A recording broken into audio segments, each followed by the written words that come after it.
Well, good morning. I'm Karen Sims Gallagher. I'm Dean of the USC Rossier School of Education, and I am delighted to welcome you today to the 41st Pullias Lecture. I'd like to recognize some special guests who have joined us today. First of all, former LA Mayor Richard Reardon and his wife Elizabeth here. USC Provost Michael Quick. Former Rossier Dean Gib Henschke and his wife Peggy over here.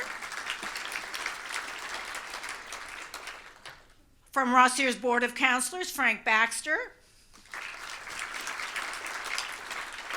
Michelle Siqueiros, past member of the USC Pullias Lecture Advisory Board. Michelle?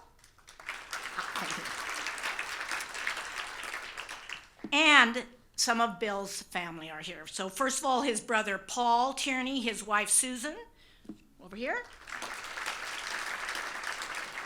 And then his brother Peter Tierney with his wife Carol and their son Gavin. So welcome to all of you. The Pullias Lecture was conceived in 1978 as a tribute to Earl V. Pullias, who joined the School of Education in 1957 after many years as Dean of Faculty at Pepperdine University. His charge at USC was to develop a major in higher education, and by 1961, the school awarded the first of many doctorates in the field.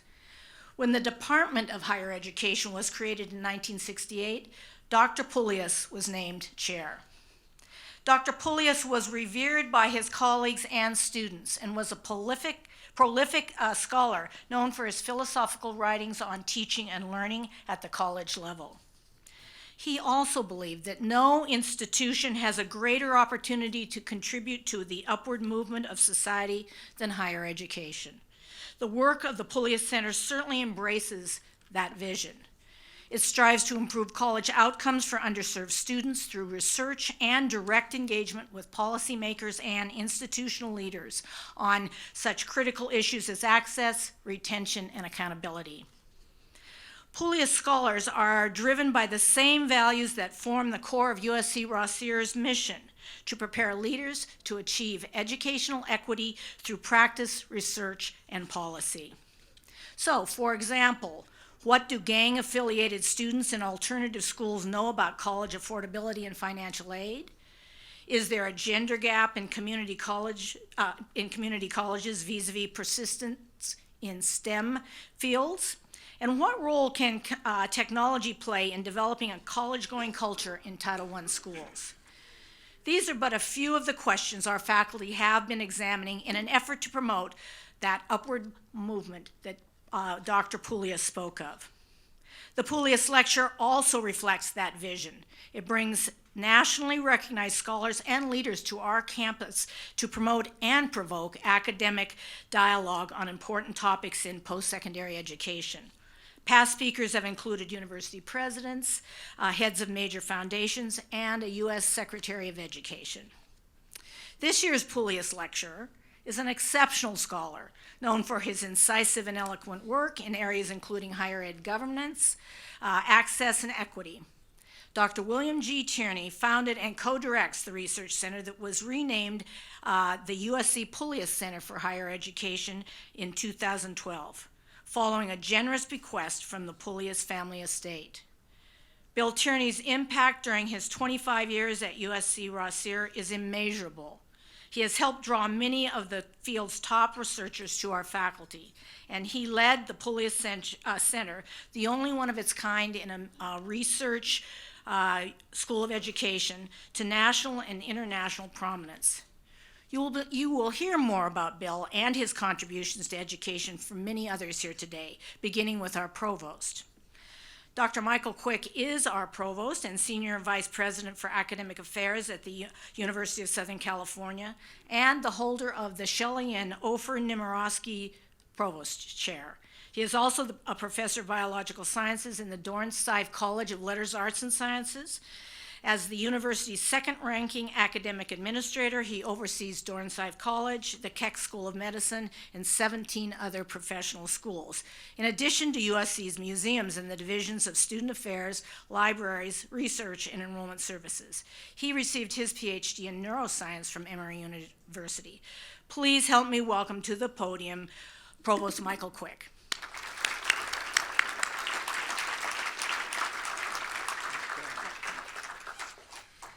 Oh, thank you all. It's great to see you here. Thanks for inviting me to the wake.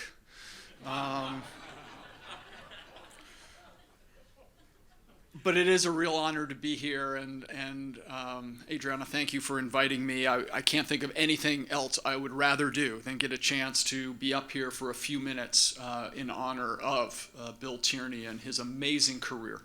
And it's such a tremendous honor that he gets to give the Pullias Lecture this year and talk about topics that really have occupied his mind for such a large number of years. And I'm so honored to get to thank Bill for everything he's done internationally in his own scholarship, nationally, of course, and also right here in his own front yard, the work he has done on our campus to make this university better. We are a product of our life experiences, no doubt about it, and I think it's telling that Bill's own experience of higher education took him from Tufts to Harvard to Stanford, but more importantly, from the disciplines of English to education to anthropology to administration and policy analysis. And that path has certainly and is clearly evident in the work that he's done throughout his career. Just by seeing the breadth of his scholarly work, one can tell that he brought to bear so many different disciplines that he was associated with throughout his life. Bill has been a terrific friend and mentor of mine, usually over a glass or two of wine, more like bottles lately. I'm not sure, though, we ever had a chance to talk about, to be honest, the fact that we're both Peace Corps volunteers. Bill did amazing work in the Peace Corps, and I had the opportunity to serve as a volunteer for a number of years. And so I know that he knows that the incredible impact that these experiences have. And I think a lot of us who go into the Peace Corps think we're actually going to go out and change people's lives, and what we really end up finding out is the life we changed was our own through the amazing relationships that we created while in the Peace Corps. And that what you end up learning is that by giving, you get so much back. And I think that's such an amazing idea and concept that justifies and signifies Bill's contribution. That giving of oneself has been true to what Bill has always stood for when he was a member of the faculty at Penn State and since 1994 here at USC. Many of us in this room are the product of him giving. In addition to nurturing so many graduate students and junior faculty and an occasional provost or two, Bill has also nurtured this university over the quarter century that he's been here. He's always stepped up when asked to serve, and probably many times he stepped up even when not asked to serve. Whether helping to lead the Pullias Center, helping lead the Rossier School of Education, or being the president of the Academic Senate, or the chair of the University Committee on Academic Review, this list goes on of Bill's contributions. But to me, the most important thing that Bill has given the university is his critique. To call bullshit when he sees it. That is the Bill Tierney I know. To demand more of all of us. And what I value about Bill more than anything is that his critiques have always come from a place of love for USC and for higher education in general. He has always reminded us that we must all give back to our university and to higher education. It's living up to our great and highest ideals, and Bill has always held us to those high standards. So I want to thank Bill for his amazing contributions and to let him know that as soon as I get back to my office, I am shredding any retirement documents I see. He has been amazing, and Bill, thank you for a quarter century of tremendous service to this university and to the greater good of higher education and all that it stands for. Thank you so very much. Now it is my great pleasure to invite up to the podium Professor Estella Ben-Simon. She's the director of our center. Don't walk too fast, Estella. She is the director of our Center for Urban Education, which she founded in 1999. Since its founding, the center has worked with thousands of higher education professionals, from presidents to faculty to academic counselors, helping them take steps in their daily work to reverse the impact of the historical and structural disadvantages that prevent many students of color from excelling in higher education. Ladies and gentlemen, Professor Ben-Simon. Nice to see you. Thanks for doing this.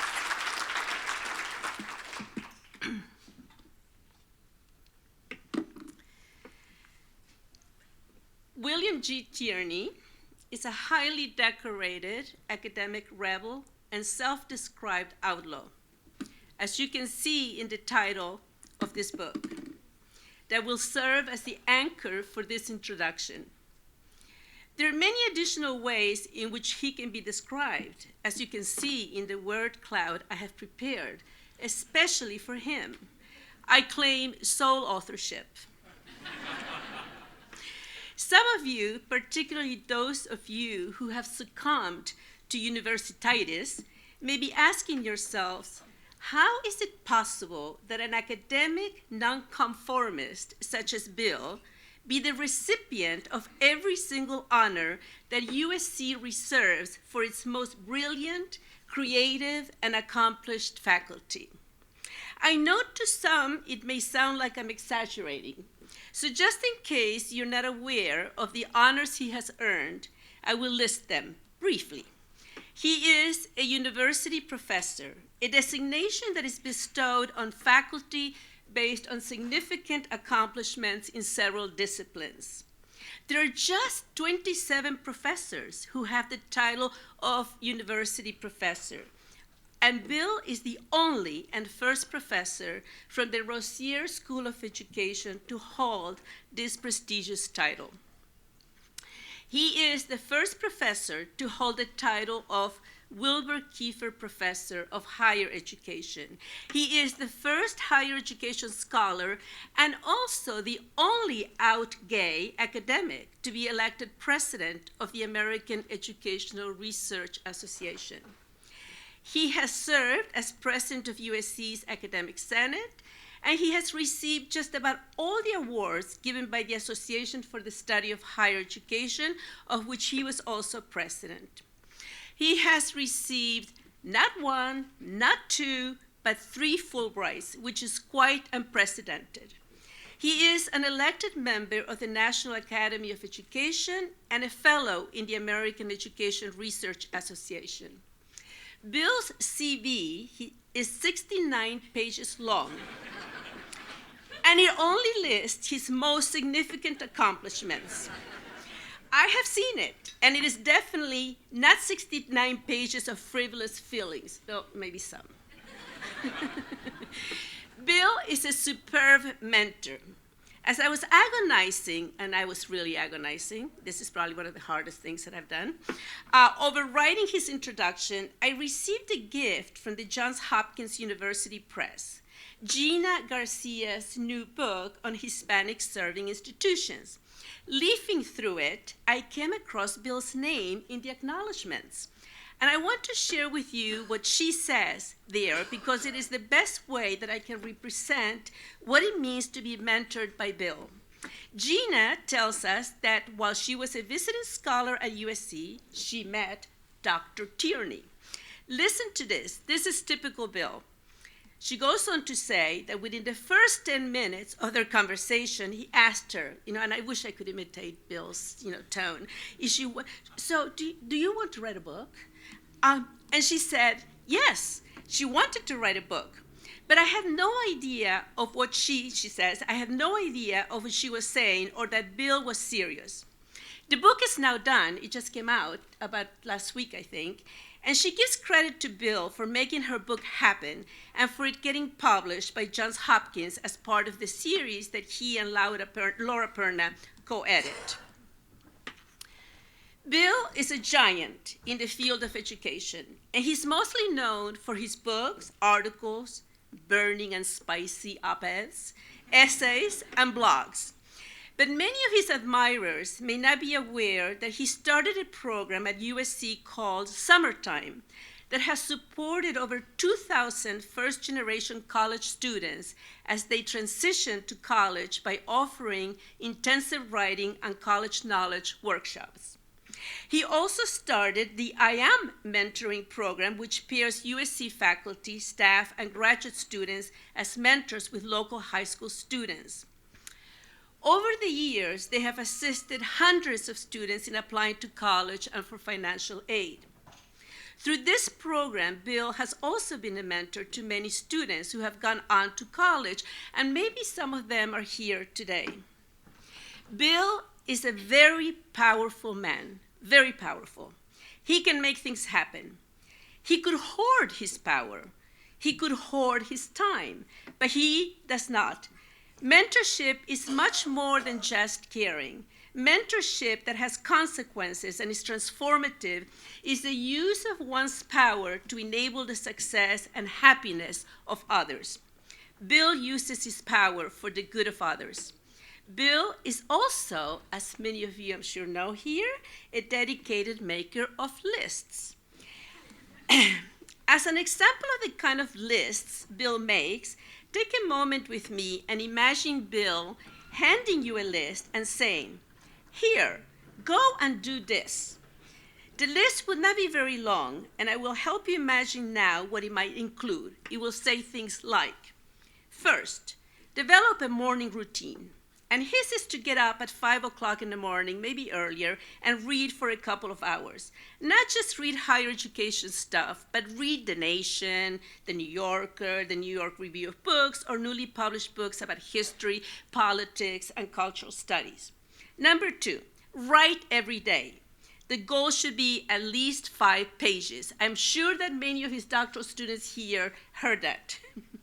Number 3, if you're going to a conference, reach out to at least 5 other participants who you want to learn about you, and you want to learn about them. 4, exercise every single day. Bill is a marathon runner, and he and Barry are avid hikers. And 5, above all, don't hide who you are. Speak out and stand up for what is right. Bill was a young and just tenured professor at Penn State University when I and our beloved friend Bobby Wright arrived there in 1989 as assistant professors. At that point, Bill had already developed a national reputation as a critical social analyst dedicated to the disrupting of sacred theories of student success and functionalist theories of academic management and leadership. That year, 1989, was also the year that Bill became a public warrior. He decided to take on the very white and conservative leadership of Penn State University and its board of trustees. He mobilized and orchestrated a campaign to include sexual orientation as a protected group in the obligatory non-discrimination clause that typically appears in university official documents. Bill learned the tactics of how to be an academic change agent through the process of organizing the movement to get Penn State's Board of Trustees to accept the sexual orientation clause. But the thing about Bill is that his purpose was not to disrupt for the sake of disrupting. He has never failed to provide solutions that are grounded in pragmatism and in how things ought to be.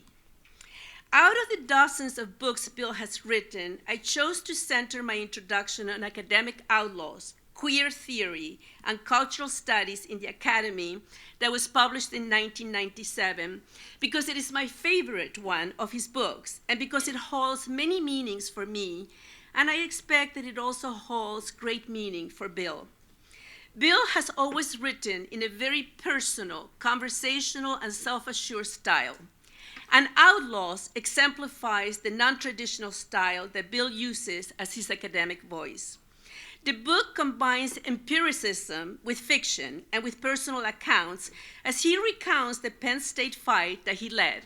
It recounts the early days of AIDS when Bill and I shared the shock and sadness of the loss of our beloved colleague and friend, Bobby Wright. Those of you who read the LA Times, Inside Higher Education, the Chronicle of Higher Education, or listen to NPR, know that Bill has not been shy about critiquing higher education, and especially the transgressions of our own university. But Bill is no armchair academic complainer. The reason why I love Academic Outlaws, besides its in-your-face title and romantic photo, is that the last one-third of the book, which I can best describe as a manual for the academic tactician on how to deploy the power of knowledge and theory to be an authentic and action-oriented change agent. But there are more personal reasons for my choosing Academic Outlaws as a centerpiece of this introduction. The photo on the cover page, which was absolutely not the kind of cover page of books of that genre or era, is particularly meaningful to me. It is a photo of Bill and Barry taken by my husband, Agapito Diaz, in the summer of 1993, before Bill and Barry went off on sabbatical to Costa Rica.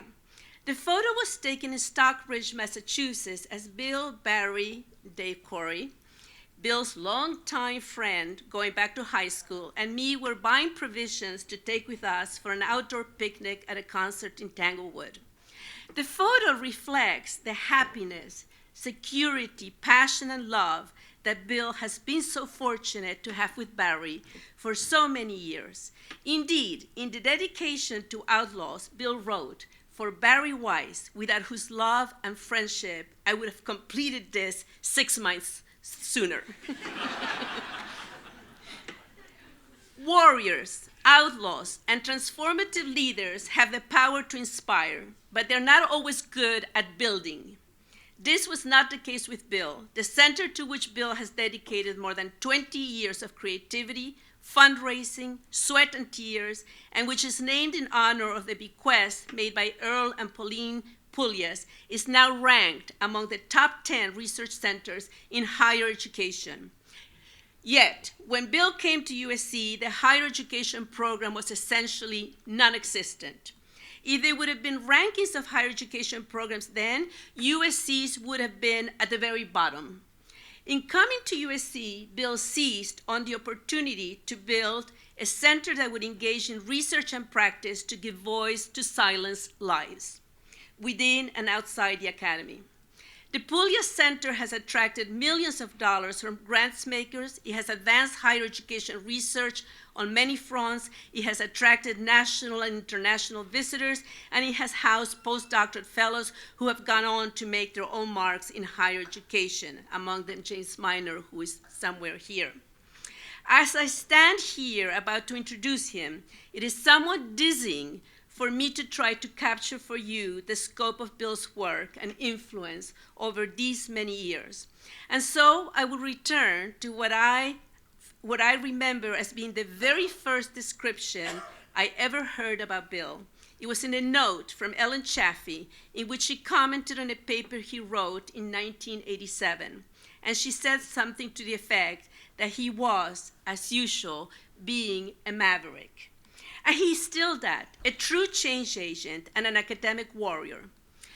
Traditionally, when warriors make their entrance, they are greeted with rousing cheers. So please, let us rise and join me in thanking Bill for changing higher education and for changing all of us.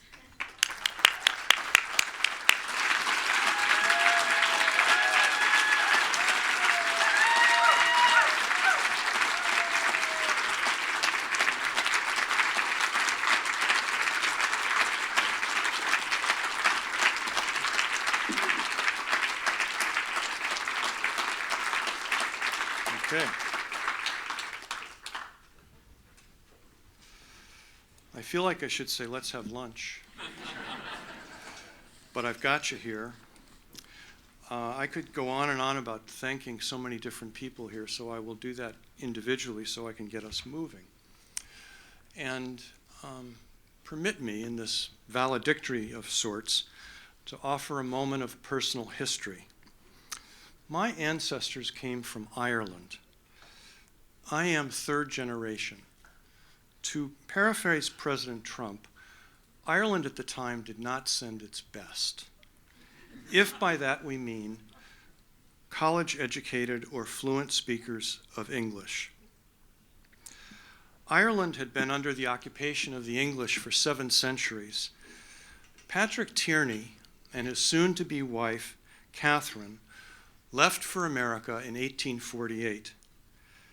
They left like so many others in Ireland because they were starving. In Ireland, there were 1.5 billion flourishing crops. Imagine that: corn, wheat, barley, and oats. But the British exported everything.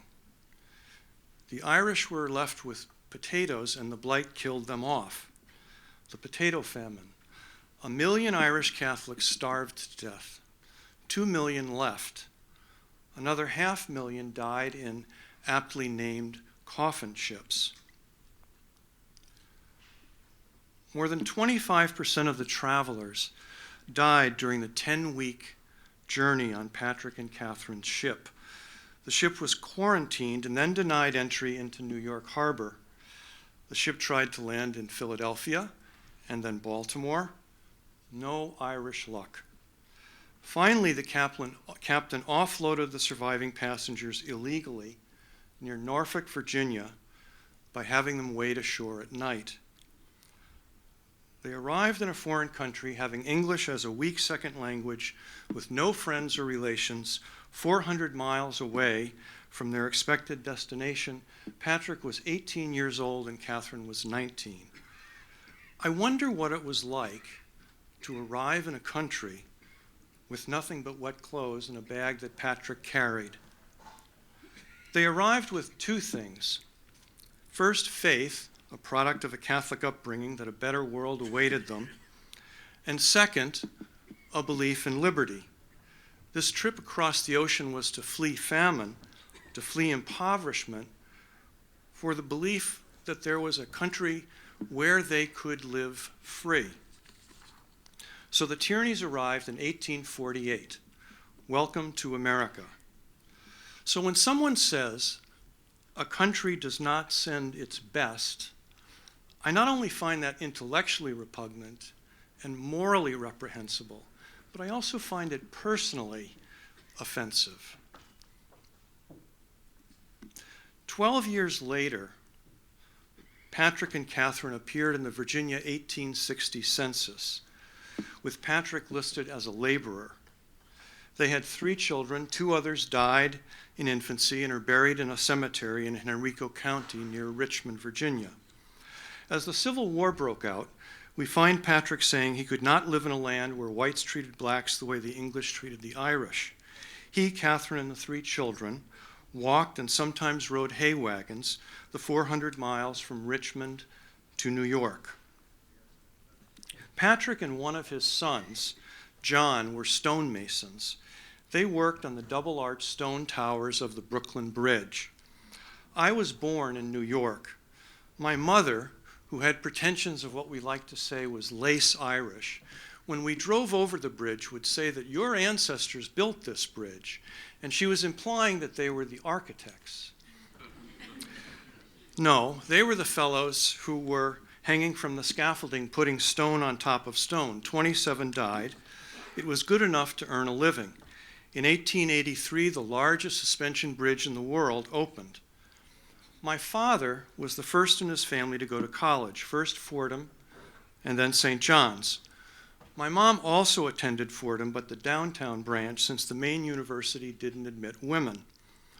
Her parents had only graduated from the 6th grade, and my mom had a head for math, something that her youngest son did not inherit. By high school, she was doing the bills in the family. When she got to Fordham, she wanted to major in math. But as you know, girls are not good in math, so they turned her down. She persisted. They admitted her as a math major, and they gave her a seat in the back. She was the only girl in a class of 27. Grading consisted of a midterm and a final, and all you did was put your last name on the exam. On the first midterm, the professor said some exams were horrible and failed, most were Bs, and there was only one above 90. Who was Nolan? My mother shyly raised her hand. The professor told her to come to sit in the front of the room, and she graduated with honors and the resentment of the boys. Now, lest I heroicize my family, I should point out that when my two uncles returned from World War I, Uncle Joe had what we would call today post-traumatic stress syndrome, and he spent the rest of his life confined in the attic in the upstairs family house. Uncle Frank had the gall to fall in love with a German American. Even though she was Catholic, the family disowned him and never spoke to him again. My oldest cousin Guy, in the 1960s, married an Italian Catholic.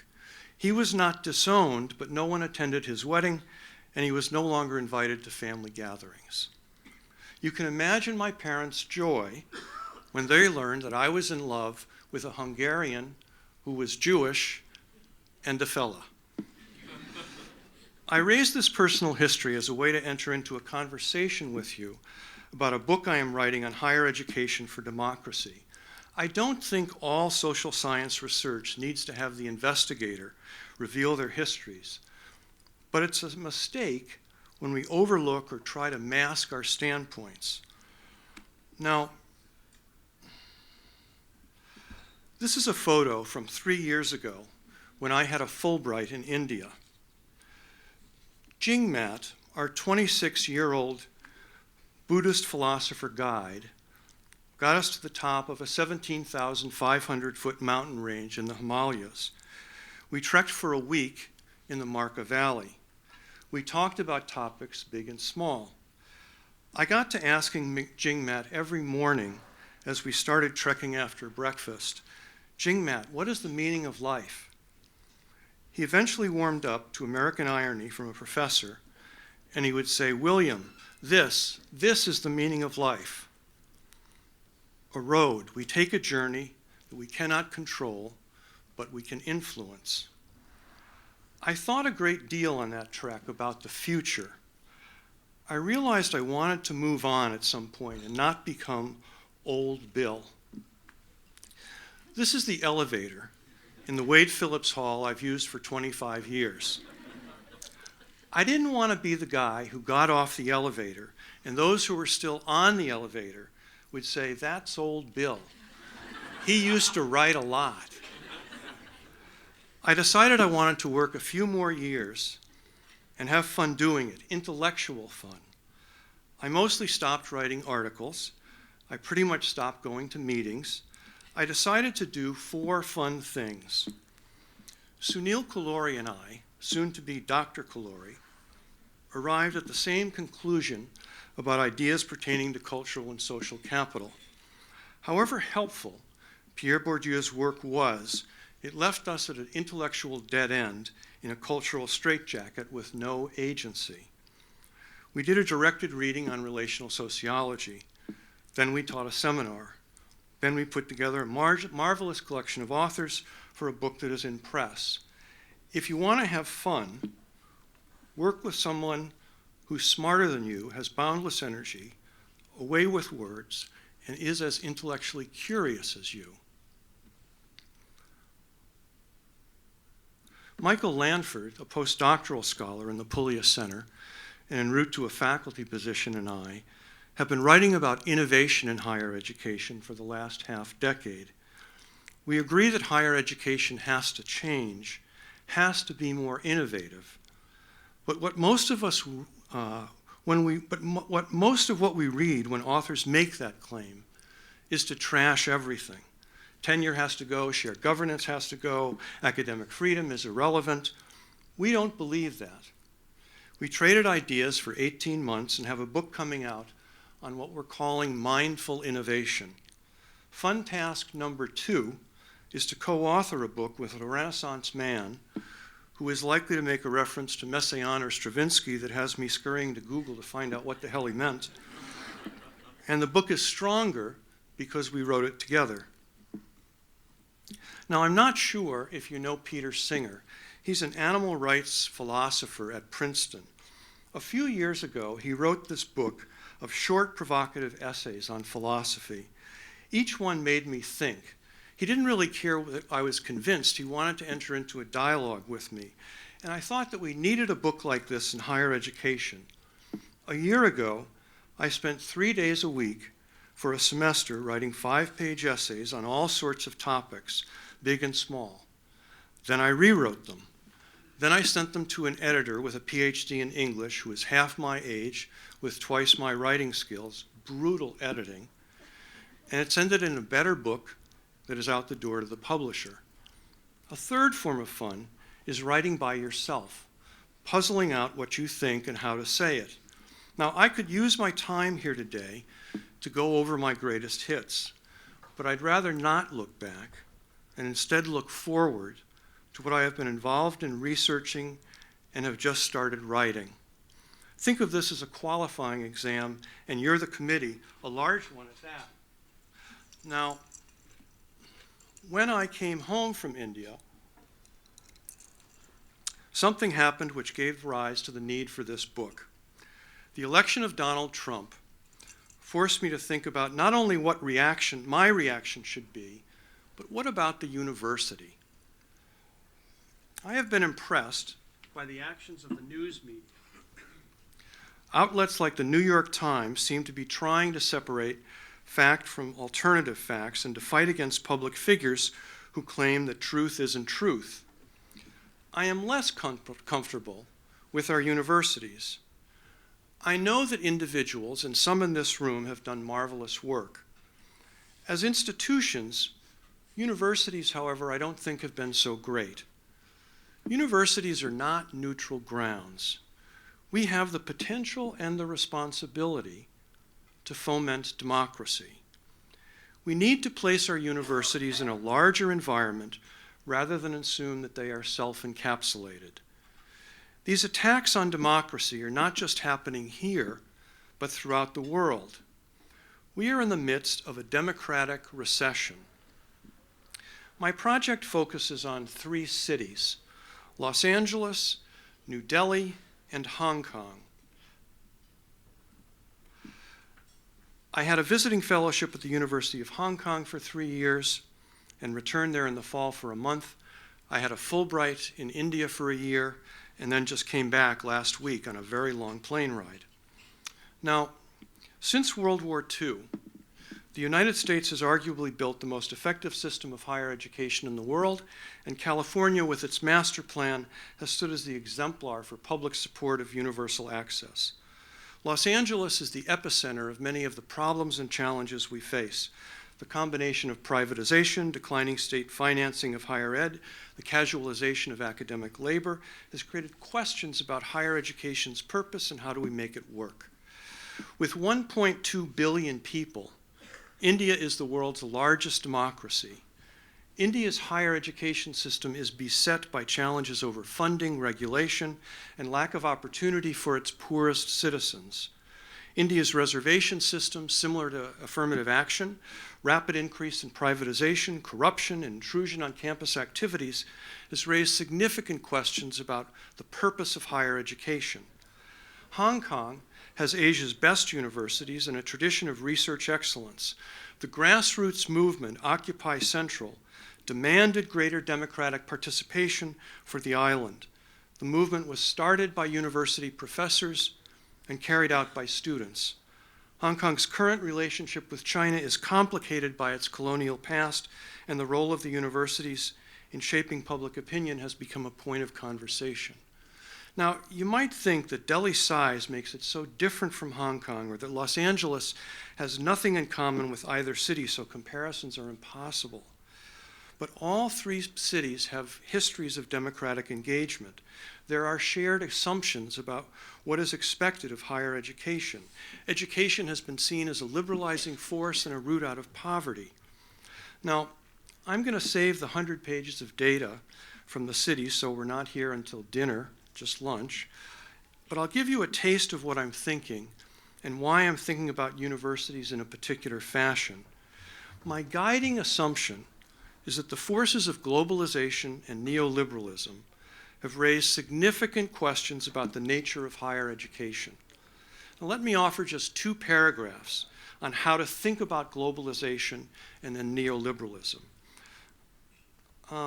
Globalization snuck up on us, and it changed everything, everywhere. It might be different in LA than Delhi, but how globalization has impacted how entrepreneurs do business in Los Angeles also impacts how the poorest people live in New Delhi. At one point, we might have meant globalization as a synonym for American capitalism, but that's not where we're at today. Think about how culture, technology, politics, and the market interact to create new relationships that impact society. Over the last 30 years, the neoliberal assumption has been that the public sphere should shrink. This is a pretty standard Republican premise. Market principles from the private sector should be applied to public and nonprofit institutions. The less government intrusion, the better. Outcomes matter, and if something can't be measured, then it's unimportant. The implication for universities is clear.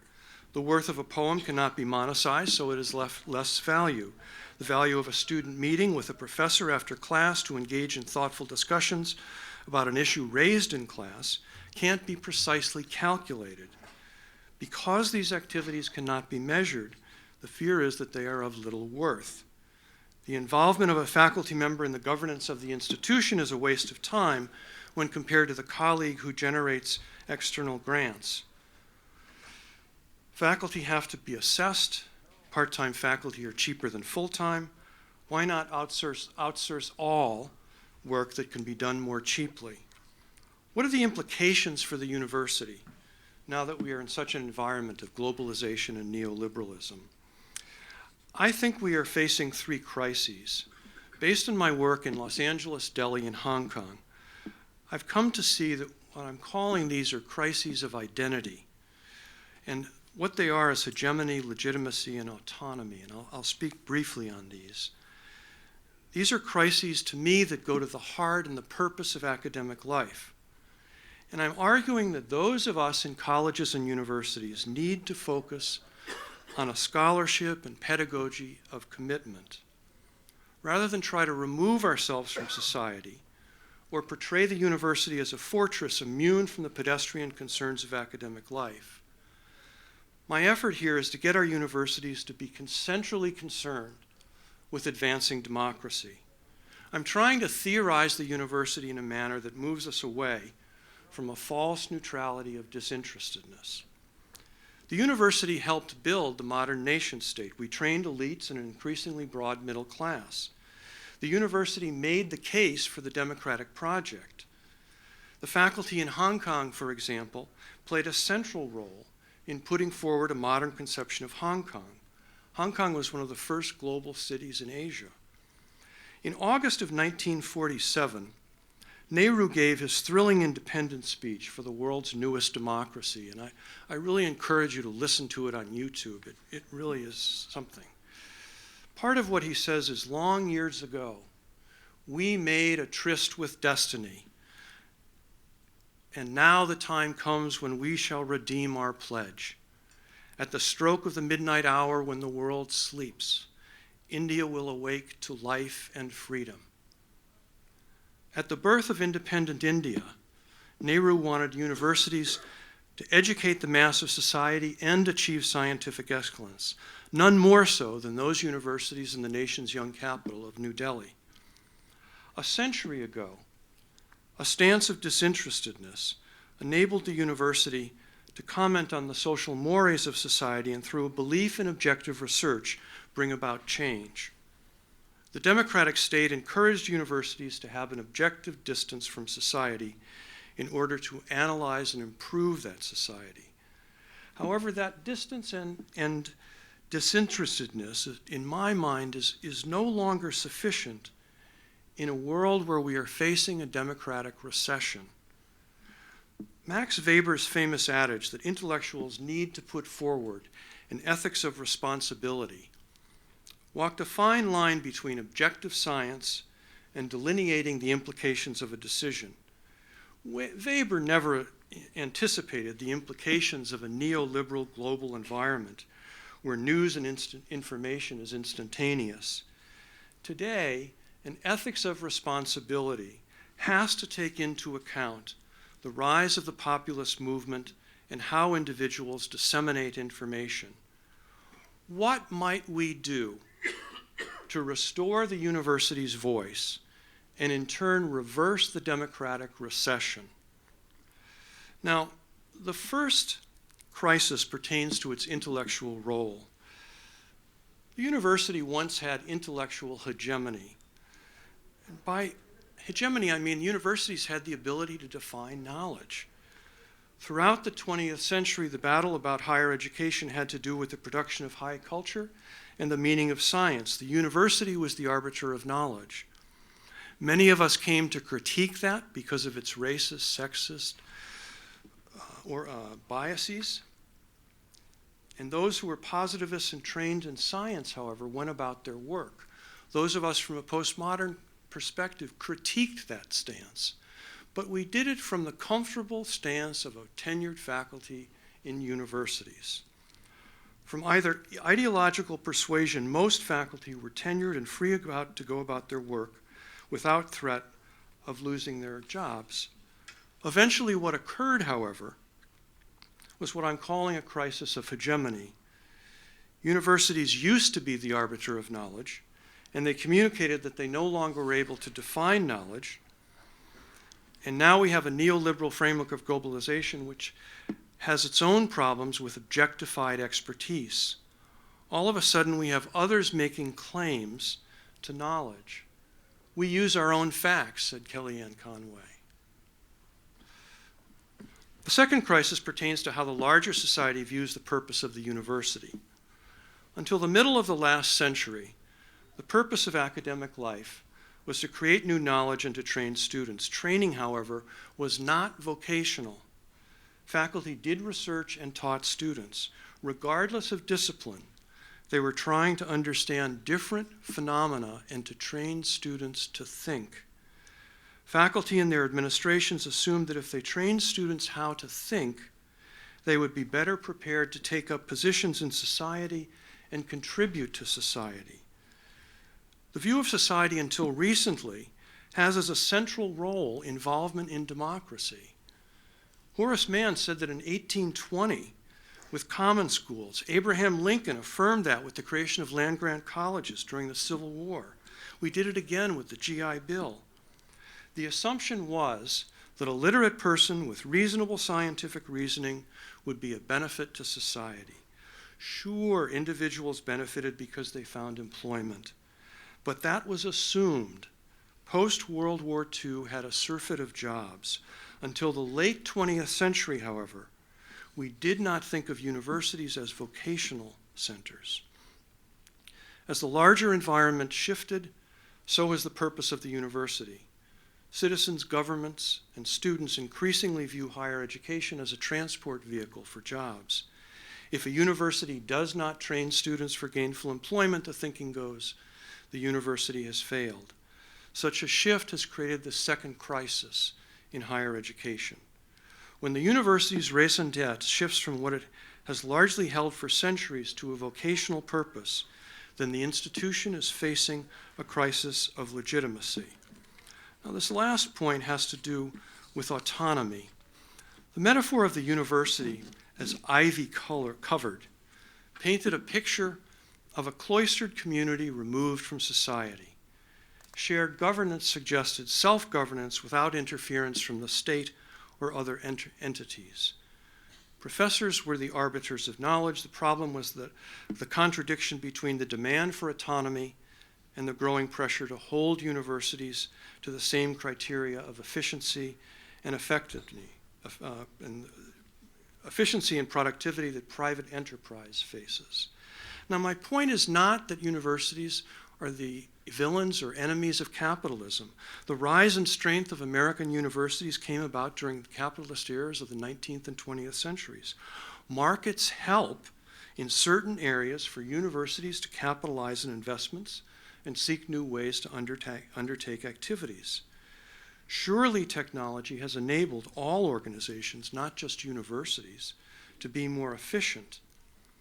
But these crises, however, have hit universities throughout the world.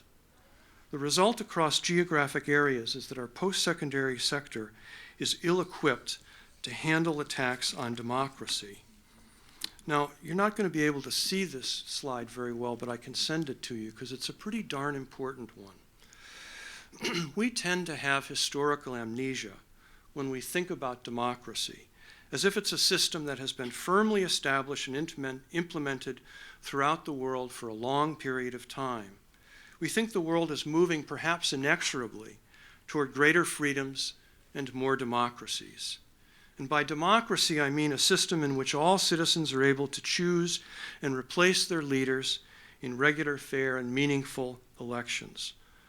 The liberal idea has been constructed around representative democracy, human rights, and a belief in human capital, complemented by a strong social safety net.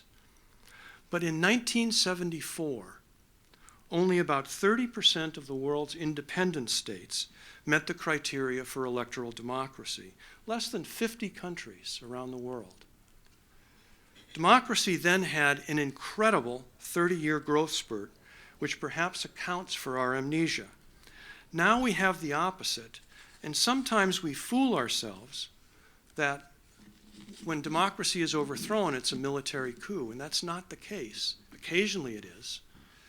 But we are seeing instead a populist surge around the world. Democracies are seen as failing individuals. Jobs are harder to come by. Interest-based politics minimize communitarian notions of the public good. Populist politicians win elections by attacking representative democracy. They argue that the government is too weak to protect hard-working native-born people from my ancestors.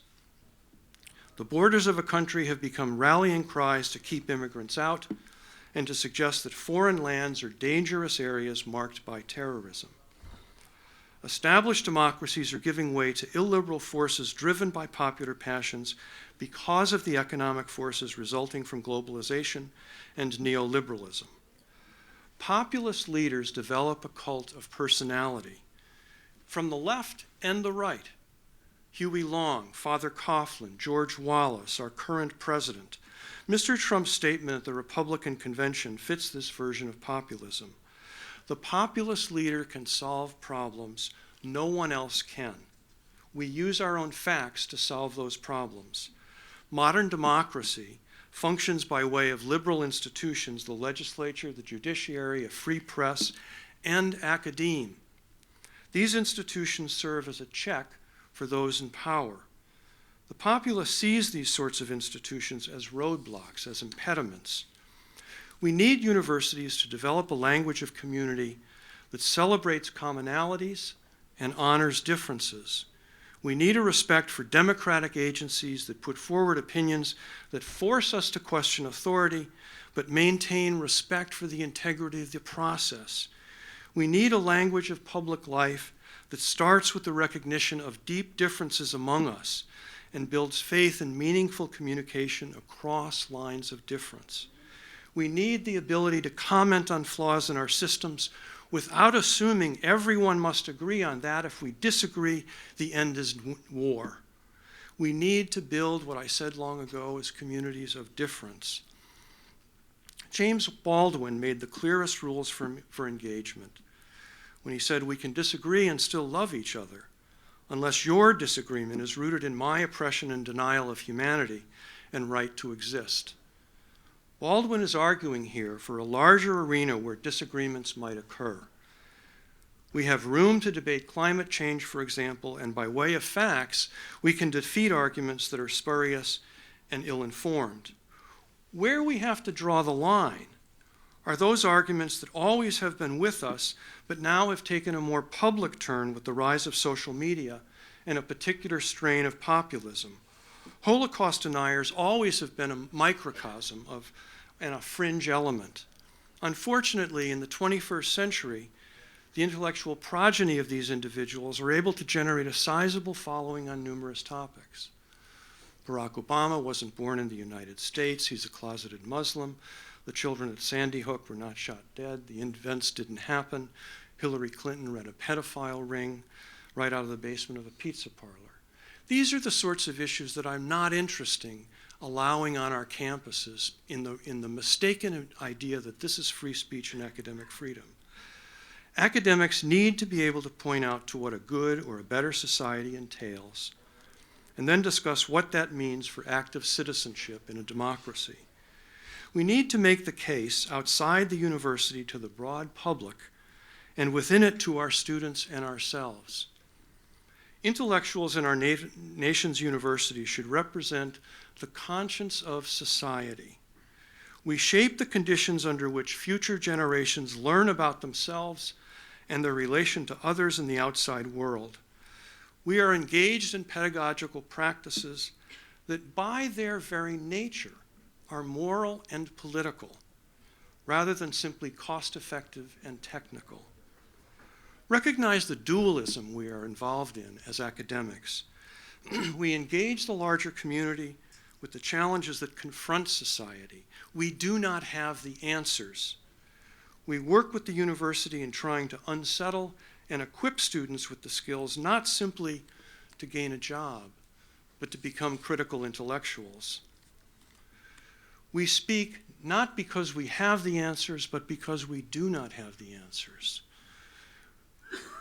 With those questions, reflective conversations about the kind of society we want will occur.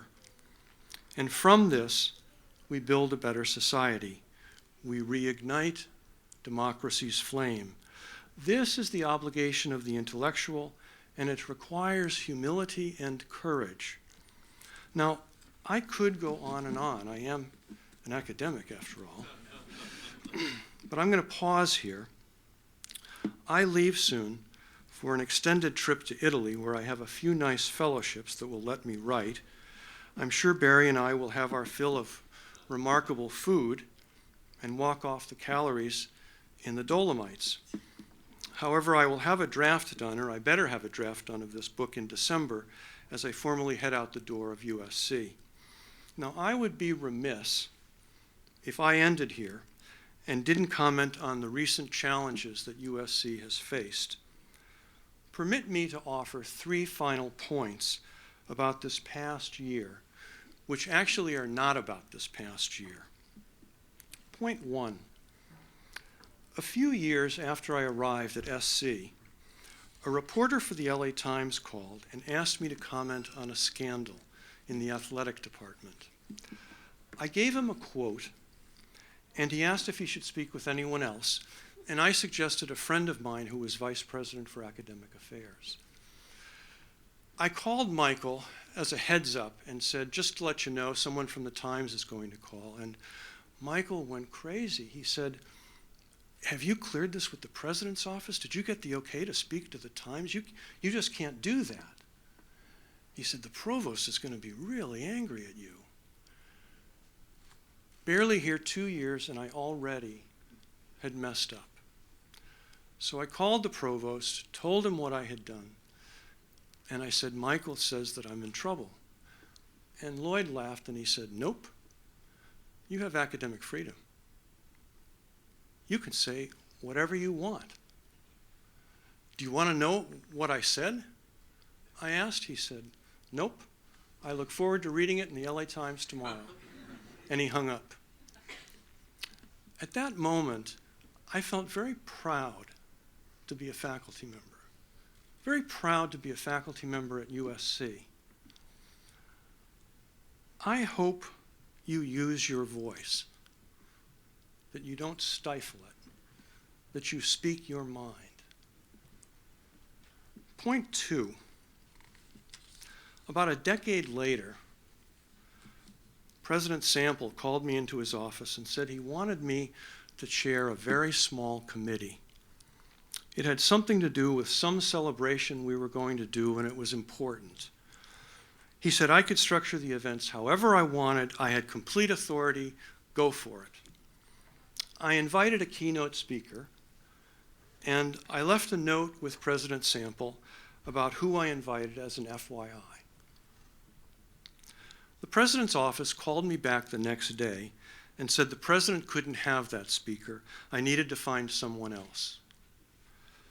I emailed the president's office and I said I resigned as chair of the committee. I was disappointed and I was pissed off.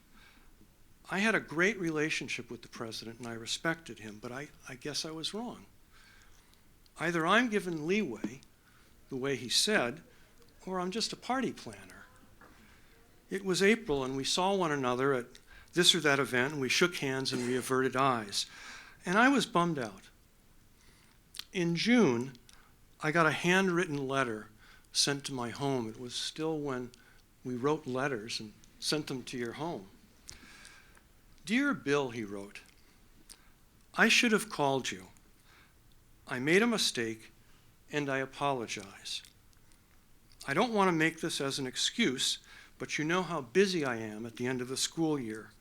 I still think I was right, but I should not just have sent a peremptory message through an intermediary. But Bill, you need to recognize that this university is bigger than either you or me. We have to work together. We can't let egos get in the way. Our work here at this university is critical. I know you know that. At the end of the day, it's not about you. It's not about me. It's about what we can do to make this university a better institution for society. Bill, please call Ann so we can have lunch. Steve. Again, I felt very proud to be at SC. Any academic has to fight one's ego. I hope you remind yourself that you're involved in something important, something that can change the world. It's not about you. Point 3. A few years ago, some of you know, a young man who I was very close to unexpectedly died.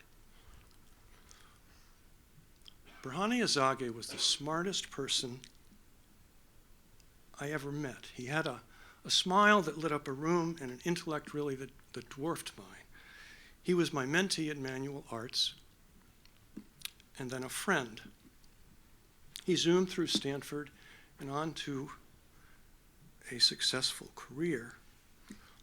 And although we saw one another in lots of places, it wasn't geography that tied us together. It was conversation. It was strange to some that an older middle-class gay white academic from Brooklyn who majored in literature and a black poor straight guy from Addis Ababa who majored in engineering could be so close, but we were.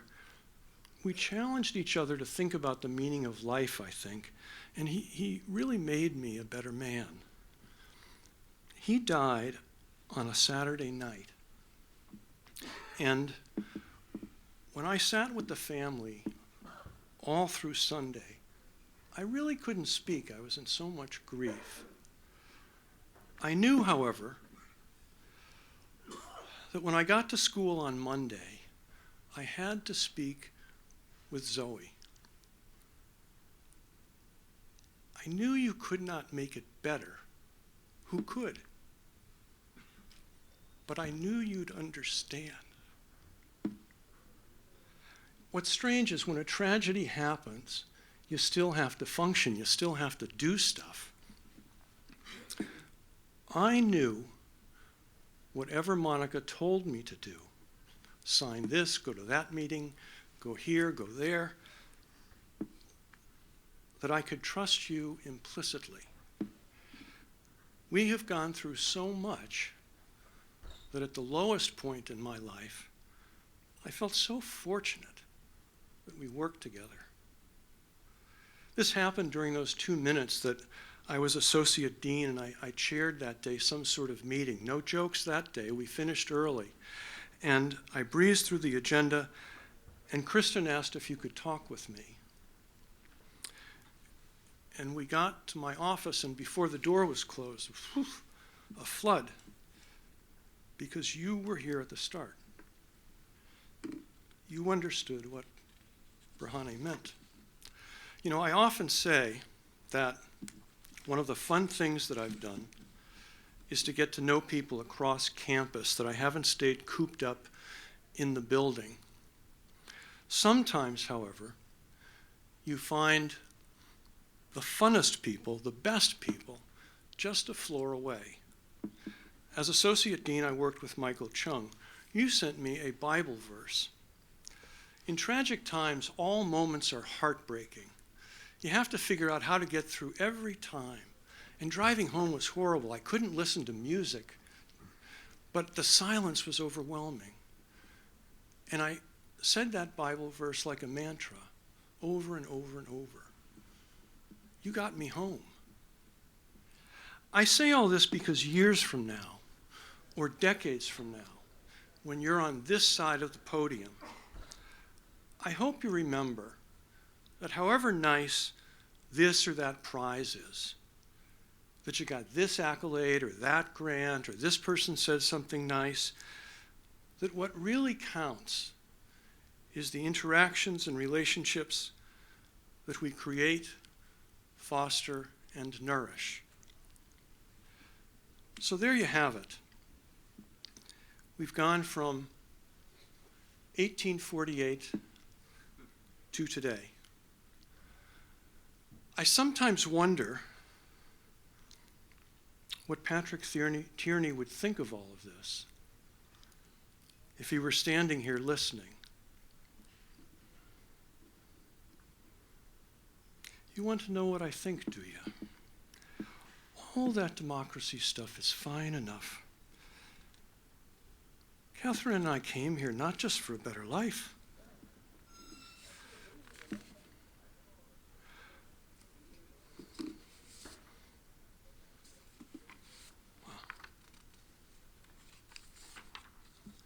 But because we wanted to be able to speak our minds. And speak we did. We're Irish, of course, we spoke. I liked hearing about the family. You surprised me when you said Frank married a German and then a guy married an Italian. And you, a Hungarian and a Jewish fella. No, I know you say Barry is the best-looking man this side of the River Liffey. And it would not be a life worth living without him. But let me ask you, with a name like Barry, and all that red hair, are you sure he's not just a wee bit Irish? I don't know if I understood all the democracy stuff you were going on about. It seems to me the people here have an awful lot of privileges that me and Catherine didn't have coming ashore that night. It seems to me that education matters pretty much. But if you don't use it to make the world a better place for the next fella, then you're just wasting time. But you and me, we're the ones wasting time now. Look at that big fella over there. He keeps looking back for the food, wondering when the food's going to be served. You know, this talk is just like an Irish wake. You're the excuse so people can get to the food. Why don't we let the good people get some food, William? It's time to get off the bloody stage. Indeed it is. Thank you very much.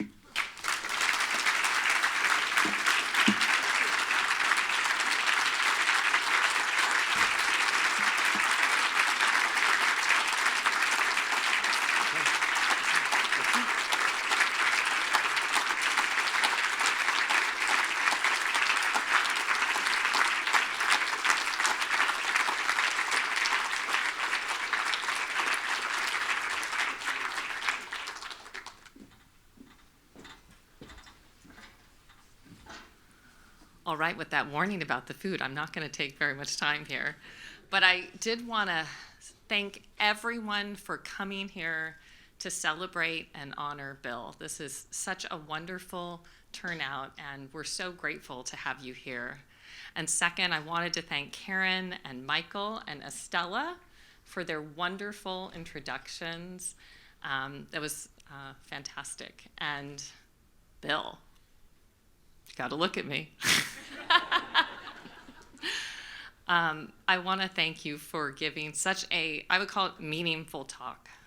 You know, when I thought about this talk, I knew it would be provocative and insightful because you always are, but that was such a meaningful talk that I know all of us will be thinking about for many years to come.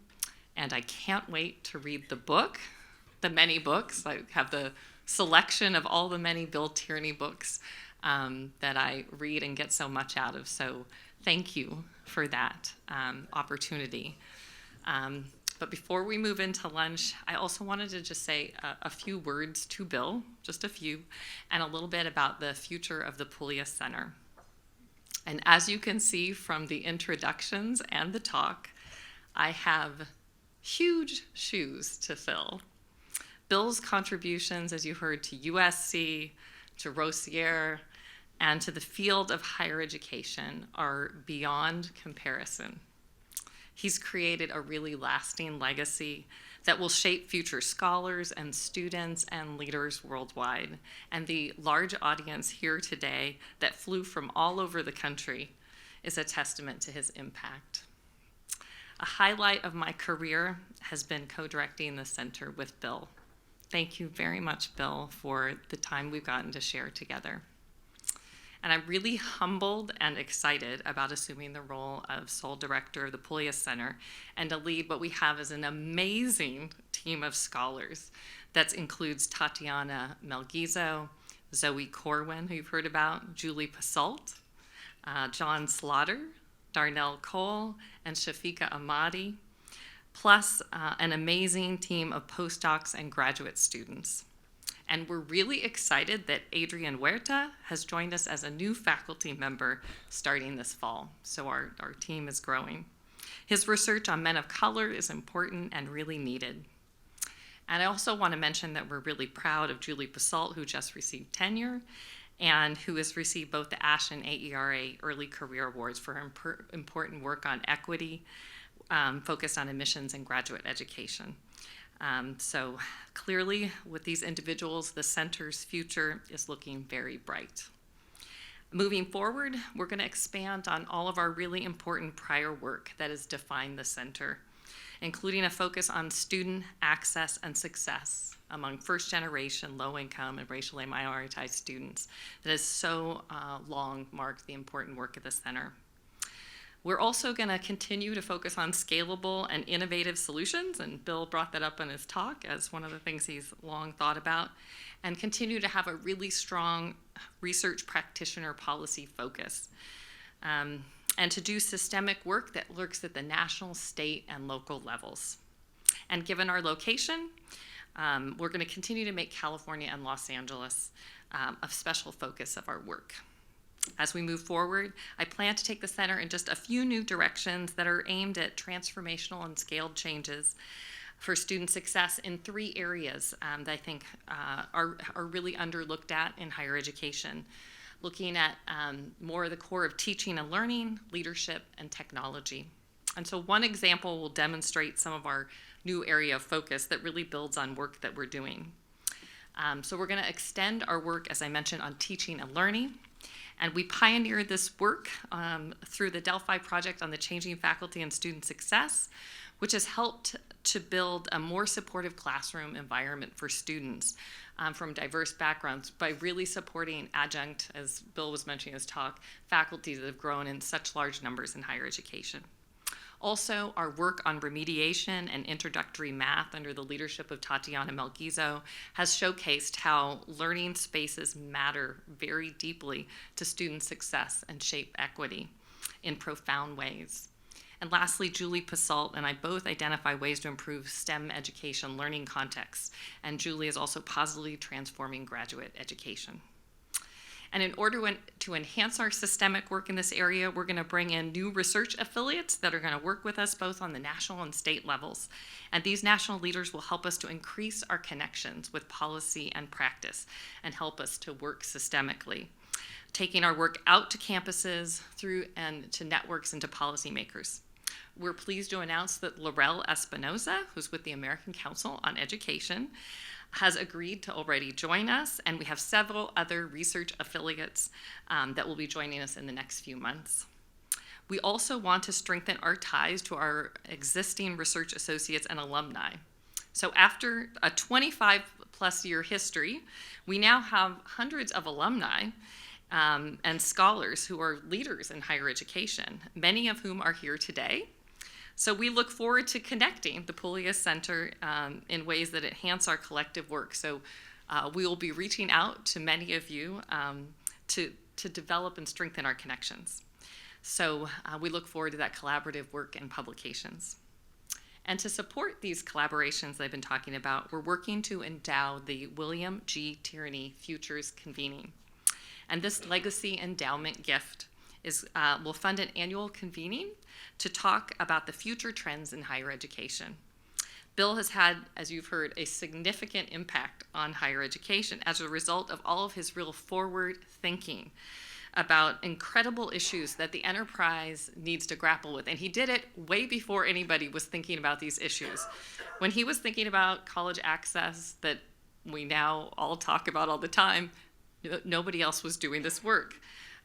He's done incredible work on globalization and international issues way before anybody was doing that work. And his current work on technology and games is also very cutting edge. He's really been on the forefront of all of these critical topics. So this convening would be an opportunity to do strategic thinking and proactively engage these issues before they become a crisis, and do so in really innovative ways. So this convening would bring together a select group of highly regarded leaders in higher education to discuss the future issues that higher education scholars should be engaging. The day would include junior and emerging scholars as a way to train future scholars. As we've heard throughout the day, Bill has been a really well-respected mentor, and having a convening that honors meaningful intergenerational mentoring will continue his legacy. So Bill, you will be missed, but I know you will be there as a friend to Pullias, USC, and the higher education colleagues and field. We wish you all the best at this very significant juncture in your life. And now, enjoy your lunch, and please, I know you'll have great conversations about the ideas that Bill has presented to us. And again, thank you so much for being here to honor and celebrate